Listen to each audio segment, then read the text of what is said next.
Ça va te choquer, mais la marque Renault et son fondateur ont aidé Hitler. Abonne-toi, ici on part des plus folles histoires de l'automobile. Louis Renault, génie de la mécanique, fondateur d'un empire industriel, l'un des hommes les plus puissants de France. En 1940, les Allemands entrent dans Paris.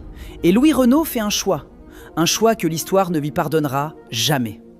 Pendant des années, on a essayé de nous vendre une belle histoire, celle d'un industriel contraint de collaborer pour protéger ses ouvriers, sous la contrainte, pour éviter le pire. C'est faux. Les usines de Billancourt tournent à plein régime pour la Wehrmacht. Renault ne fabrique pas juste des camions, il répare les chars d'assaut allemands qui vont écraser des soldats alliés sur le front. Et à l'intérieur des usines, c'est la terreur. Les syndicalistes sont écrasés, les ouvriers liés à la résistance sont renvoyés.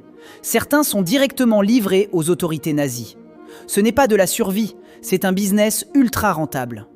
Août 1944, Paris est libéré et la résistance a une mémoire parfaite. Louis Renault est arrêté, accusé de trahison envers la nation. Il est jeté à la prison de Fresnes. Il n'atteindra jamais son procès.